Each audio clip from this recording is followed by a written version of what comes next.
मंजिल उन्हीं को मिलती है जिनके सपनों में जान होती है। पंख से कुछ नहीं होता, हौसलों से उड़ान होती है। कुछ इस तरह का ही हौसला लेकर मूल रूप से पिछड़े क्षेत्र के रहने वाले रोहित गुप्ता मैदान में उतरे और कुछ कर गुजरने की हिम्मत के साथ आगे बढ़ते गए। आज औद्योगिक क्षेत्र व इन्वेस्टर के क्षेत्र में वह एक जाना माना चेहरा बन चुके हैं, जिनका उद्देश्य लघु उद्योग को इन्वेस्टर तक पहुंचाने और इन्हीं इन्वेस्टर के जरिए देश में रोजगार के अवसर प्रदान करने के लिए इन्होंने एक मंच तैयार किया, जिसका नाम है इन्वेस्टर समिट, जिसमें एमएसएमई का भी अहम योगदान है। एमएसएमई एंटरप्रेन्योर प्रमोशन काउंसिलिंग की तरफ से लखनऊ के गोमती नगर स्थित ऑडिटोरियम में इन्वेस्टर समिट 2021 का आयोजन किया गया, जिसमें एमएसएमई मंत्री उत्तर प्रदेश चौधरी उदय भान सिंह, जूना अखाड़े के महामंडलेश्वर श्री जितेंद्र महाराज मुख्य अतिथि शामिल हुए। समिट का आयोजन रोहित गुप्ता द्वारा कराया गया और guest of honours Shri Hari Narayan Rajbhar Uttar Pradesh के पूर्व सांसद थे। एंटरप्रेन्योर का सीधा मतलब यह है कि आप जॉब तो कर सकते हैं, पैसे कमा सकते हैं, लेकिन इसके बगैर अपने सपने पूरे नहीं कर सकते। अगर सरल भाषा में बताया जाए तो यदि किसी के पास एक नया आइडिया है और वह आइडिया से निवेशक से पैसे लेता है और अपने इस आइडिया को बड़े बिजनेसमैन में तब्दील कर सकता है, सभी के सपनों को पूरा करने के लिए मिस्टर रोहित गुप्ता द्वारा यह मंच प्रदान किया गया है। इससे इन्वेस्टर को तो फ़ायदा होगा ही, साथ ही उस क्षेत्र में रोजगार के अवसर भी पैदा होते हैं और भारत आत्मनिर्भर बनकर व्यवसाय में बड़ी शक्ति बनकर उभर सकता है। रोहित गुप्ता ने कहा है कि इस तरह से समिट पंजाब, राजस्थान, उत्तराखंड व देश के दूसरे राज्यों में भी कराए जाएंगे। जानिए इन्वेस्टर्स समिट 2021 के बारे में रोहित गुप्ता ने और क्या कहा। जो को देख रहे हैं, हम लोग आपके विभाग के जुड़े हुए सारे कार्यक्रमों से को आगे बढ़ाना चाहते हैं, जिससे एमएसएमई के माध्यम से यह देश आगे बढ़ेगा। चाइना दुनिया में सबसे बड़ा प्रगतिशील देश हो गया है। चाइना का जो भी वस्तु बनता है पूरे देश के बाजारों, मार्केटों में बिक रहा है, वो सब बुनियादी जड़ एमएसएमई है। मानवर हम लोग हिंदुस्तान में, उत्तर प्रदेश में एमएसएमई को इतना मजबूत करना चाहते हैं कि भारत अंतर्राष्ट्रीय बाजारों में चाइना से बहुत आगे बढ़ करके भारत को आत्मनिर्भरता की तरफ आगे बढ़ाएगा, जिसमें आपका पूरा सहयोग होगा। मानवर ये कार्यक्रम एमएसएमई इंटरपोलर प्रमोशन काउंसिल के मंच से आयोजित हुआ है। यह मंच हमेशा आपके कार्यक्रमों को आगे बढ़ाएगा। मैं विश्वास दिलाता हूं और मैं विश्वास करता हूं कि आपका हम लोगों पर सहयोग निरंतर बना रहेगा। कि जिस कटोरे को लेकर के देश का प्रधानमंत्री विदेश यात्रा पर जा रहा है, लौटते में देखा जाता था कि वह कटोरा भर के लाया है, ये आधा लाया है या खाली लाया है। ये देश की विपन्नता का आधार बन गया है। मैं अपनी बात को आगे बढ़ाता हुआ अपने विषय पर आता हूं। समय ने करवट ली, परमात्मा की कृपा हुई, समय बड़ा बदला। हमको मोदी जैसा प्रधानमंत्री, योगी जैसा मुख्यमंत्री मिला और देश में करवट ली।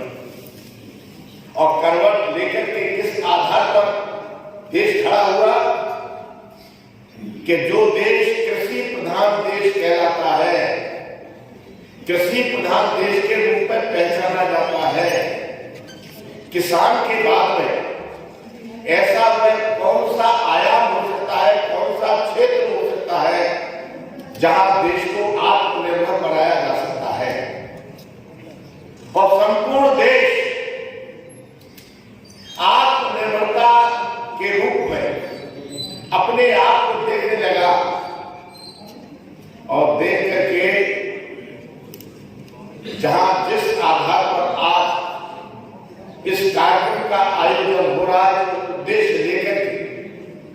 यहां पर हम लोग बैठे, यह विचार पूरा देश करने लगा कि देश में केवल उद्योग ही एक ऐसा हो सकता है जिसके आधार पर खेत के बाद परमात्मा ने जो व्यक्ति पैदा किया है और पैदा करने में जो दोनों हाथ उसको परमात्मा ने दिए हैं और दोनों को जो हुनर परमात्मा ने जिस व्यक्ति को दिए हैं वह हुनर उद्योग में कैसे लगे, रोटी कपड़ा और मकान की उपयोगिता को सार्थक बनाने में कैसे लगे, देश विपन्नता से संपन्नता की ओर कैसे बढ़े, उस क्षेत्र में केवल मात्र उद्योग ही एक ऐसा है जिसमें हम आगे जा सकते हैं। और उद्योग को आगे ले जाने के लिए दो रास्ते पैरेलल पर समानांतर रेखा पर चल रहे और चलते हैं। वह दोनों रास्ते क्या है कि एक रोजगार देने वाला, एक रोजगार को बढ़ाने वाला। देने वाले अपने अपने स्थिति में अपने अपने तरीके से कैसे अपने क्षेत्र में, संपूर्ण देश में जहां जहां वह आवश्यकता समझते हो, जिस जिले की जो आवश्यकता है उसमें कैसे अपने सार्थकता को निवेश करें और निवेश के आधार पर रोजगार को कैसे सृजन करें और रोजगार कैसे मुहैया कराएं। दूसरी तरफ वे लोग श्रमिक जिनको परमात्मा ने हुनर दिया है, जिनको परमात्मा ने सामर्थ्य दी है, जिनको परमात्मा ने शक्ति दी है, वो अपनी शक्ति और सामर्थ्य को उस भाग्यशाली परिवार के साथ, उस नियोजक के साथ, उस निवेश के साथ अपने दिल और दिमाग को जोड़ते हुए उद्योग को कैसे सार्थक बना करके आगे ले जाए। ये जनसंख्या प्रधान देश है, आज दुनिया की दूसरी सबसे बड़ी आबादी हमें चीन के बराबर है। आज दुनिया की लगभग 20 से 22% आबादी अकेला भारत है और हमारे पास दुनिया के अगर हम आर्थिक संसाधन देखें, प्राकृतिक संसाधन देखें तो 3 या 4% भी दुनिया के नहीं होंगे। तो अगर हमें अपनी आवाम को, अपनी जनता को, अपनी प्रजा को सुखी और संपन्न बनाना है तो हमको ये जो बड़े भारी उद्योग है, हेवी इंडस्ट्रीज है, मल्टीनेशनल्स है, इसके मोह को त्याग कर कहीं ना कहीं जिस विचारधारा को, जिस और सूक्ष्म और मध्य, क्योंकि मैं पहले गिरिराज सिंह जी इसके मंत्री थे, उनसे हमारा बहुत पुराना प्रेम है और वर्ष में अभी भी 2-3 बार वो हमारे आश्रम आते जाते रहते हैं। मेरी बड़ी गहरी से चर्चा हुई है। तो इन उद्योगों को बढ़ावा देना चाहिए, इन उद्योगों के हितों का रक्षण करना चाहिए। आज भारतवर्ष की बहुत बड़ी पॉपुलेशन को, जनसंख्या को रोजगार यही उद्योग देते हैं, किंतु जो सरकार की नीतियां हैं, ये कहने में कोई इसमें परहेज नहीं है, मैं कोई राजनीतिक व्यक्ति नहीं हूं, इसलिए मैं डरता भी नहीं हूं। कहीं ना कहीं इन उद्योगों के हित में जिस प्रकार की योजनाएं, सरकार की नीतियां बननी चाहिए, वो नीतियां नहीं बन रही है। इनके हित में जितनी अच्छी नीतियां बनेंगी, क्योंकि जब एक कोई छोटा उद्योग चलता है तो बहुत बड़ा तंत्र चलाता है। अगर कोई एक छोटी मोटी कोई फैक्ट्री लगाता है, कारखाना कारखाना लगाता है 200-250 लोगों को, तो उसमें प्रत्यक्ष रोजगार देता है, उनके परिवार पालते हैं। फिर उस फैक्ट्री में सामान आएगा जाएगा, 2-4-10 ट्रांसपोर्टर पलेंगे, उनके ड्राइवर क्लीनर पलेंगे, रास्ते में उन ड्राइवर क्लीनरों को खाना खिलाने वाले ढाबे चलेंगे। वो लोग जब महीने की तनख्वाह लेकर बाजार में जाएंगे तो सब्जी वाला, फल वाला, किराने वाला, बर्तन वाला, कपड़े वाला, ये पूरा तंत्र चलेगा।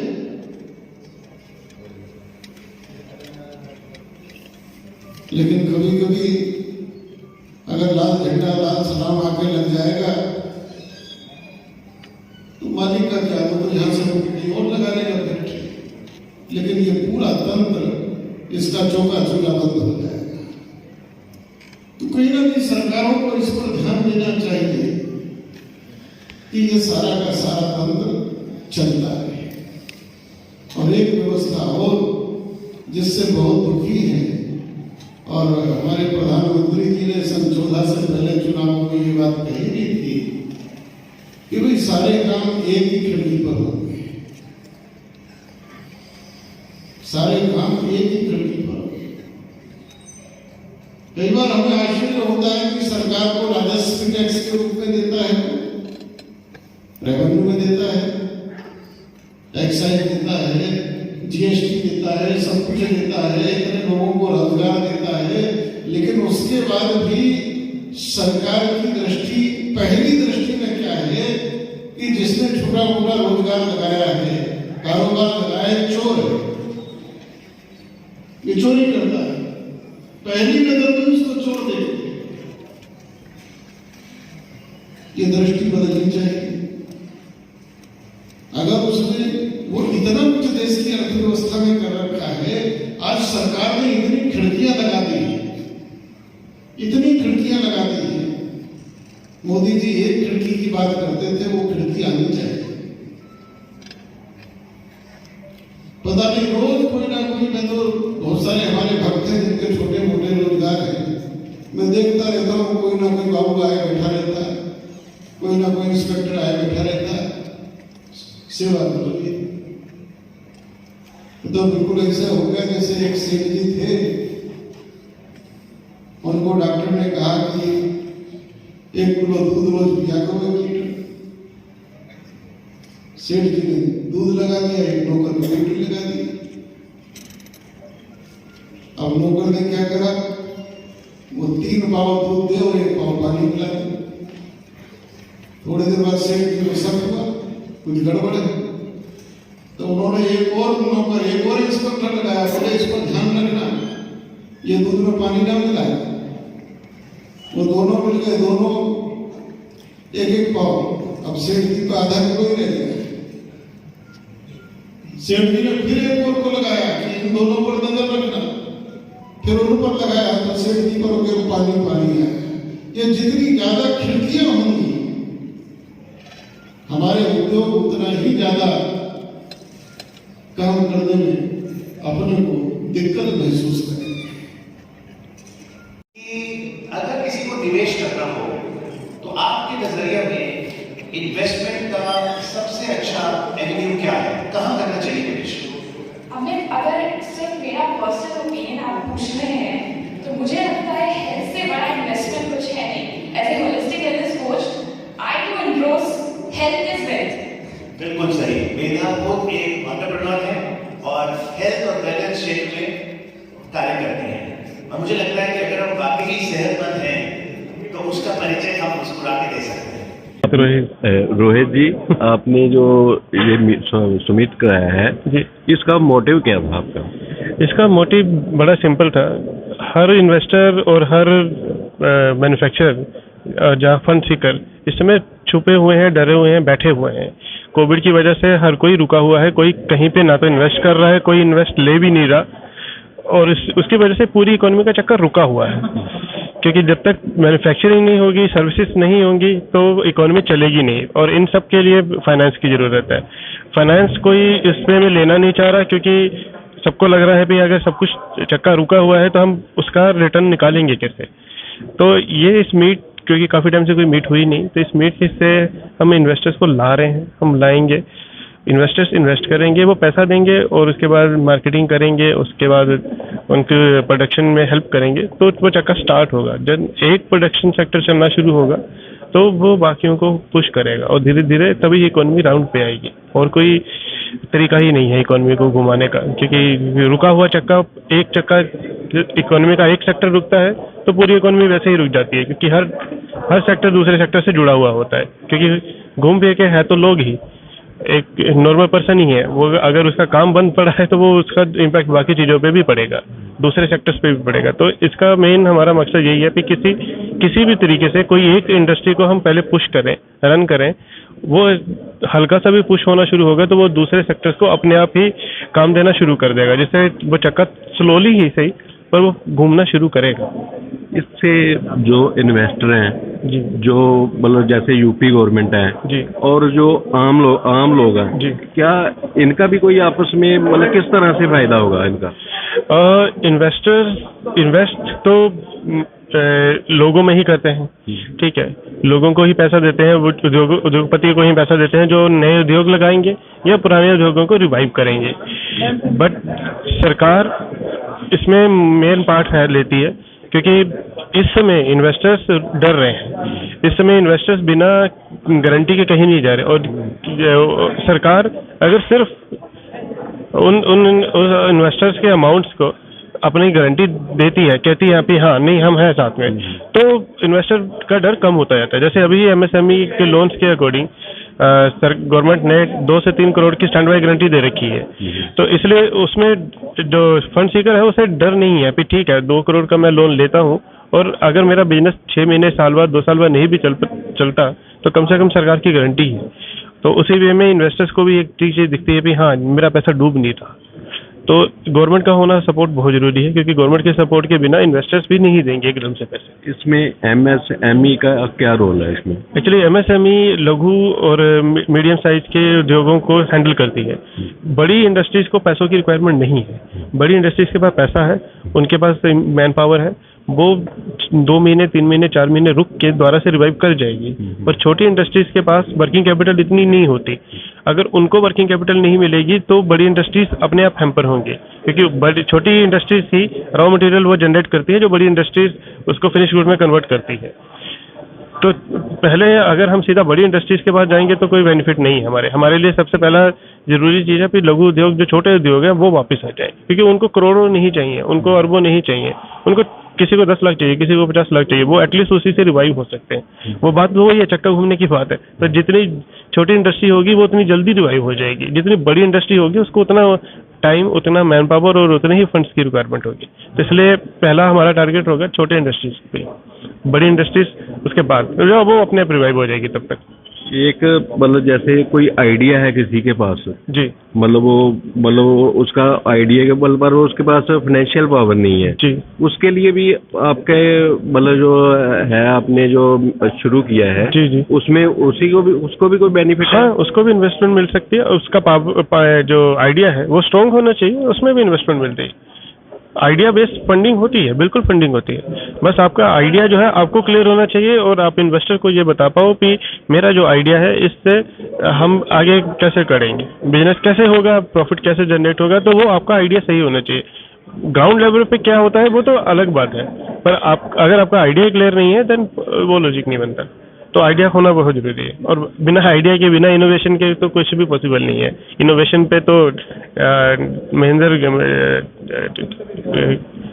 जो जितने भी बड़े इंडस्ट्रीज हैं, टाटा है, चाहे बाकी सारी बिरला वगैरह है, वो सभी उन्हीं में लगा रहे हैं पैसा। इस समय छोटी इंडस्ट्री में वही पैसा लगा रहे हैं, तो इनोवेशन के लिए बहुत जरूरी है। तो इन्वेस्टर इनोवेशन में जरूर जाता है, बाकी चाहे अदर चीज़ों में वो गारंटी या कोलैबोरेशन ढूंढे, बट जो इनोवेटिव चीज़ें हैं उनमें अपने आप जाएगा।